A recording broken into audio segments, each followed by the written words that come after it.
Welcome to the Lord's Minute, our quick hit video series where we talk about all the biggest happenings in gaming and beyond.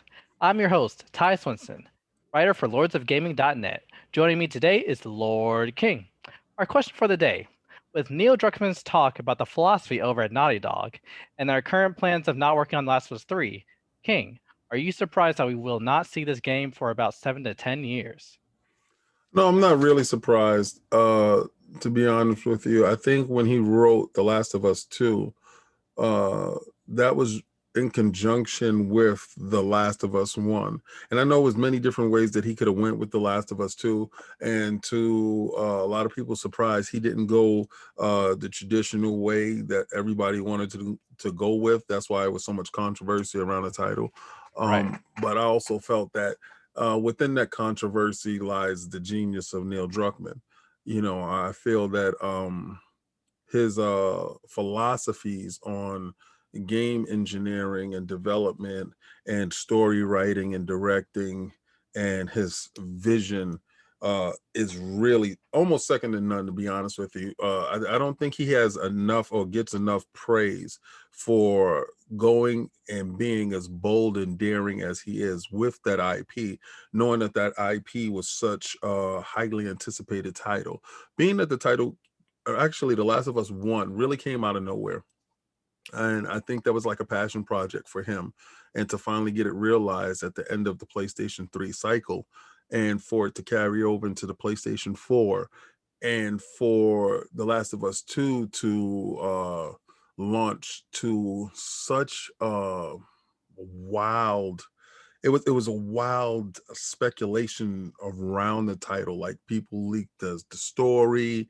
You had people that was upset about the story before the story hit, and then Mhm. actually got a chance to see it. You had people that saw it that was pissed off with it. So if a title can do that to you, and I Right. take it like an actor, like if an actor can actually really have you upset with them, then they did their job, right? So Neil Druckmann did his job because there was more talk about the title than actually the gameplay of the title. We already know the gameplay was incredible. We already know that, everything that we wanted from The Last of Us 2 was there. Like, when we saw the trailer and it was doing things, we couldn't believe it, but it was actually in the game. It was just a story that brought you in. And if you're doing a first person, I mean third person, over the shoulder story driven game, you want the story to be center. And us waiting 7 to 10 years, I believe that to be true. But the only reason why I believe that to be true is because they're doing the remake of The Last of Us 2, Mhm. or The Last of Us, one of the two. And they're going to be, well, yes, The Last of Us 1, and they're going to be tying that to the TV show or the movie, something like that. So that's going to take precedence over The Last of Us 3. And then once you galvanize the fan base and you build the fan base up to that level, you do a remake of Last of Us 2, and then you give us the third title within that series. So this is Sony tactic. I believe that they're going to maximize the title and give it as much legs as it possibly can. And I do believe 7 to 10 years in that cycle, how I just broke it down, is something that we can look forward to. Right. And Neil talked about the philosophy for their team is they really try to see where the team's passion lies. And as you mentioned with The Last of Us 2 and Last of Us 1, their stories were completely breathtaking. Hmm. And whether positive or negative, it had a very galvanizing emotional response. He also mentioned that with one installment, uh, IP is completely brand new out in the wild.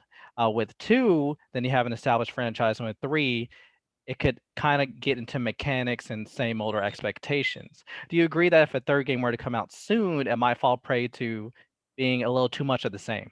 Yes. And that's why you need that game to marinate.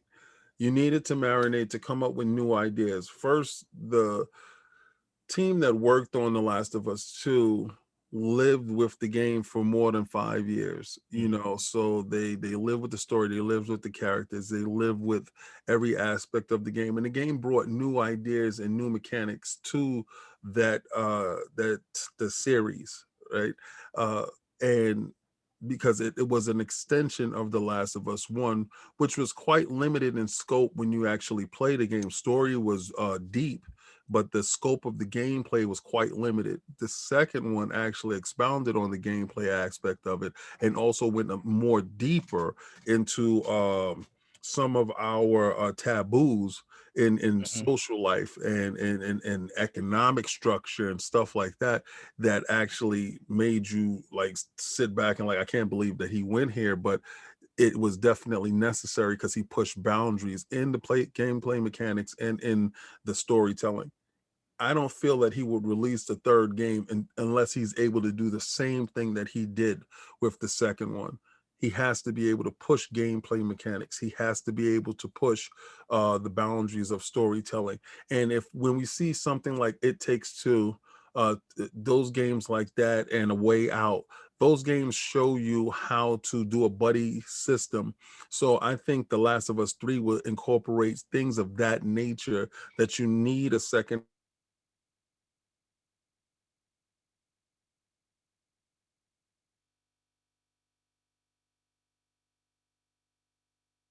and actually make the game how The Last of Us would play, The Last of Us 3 would play, opposed to how 2 played.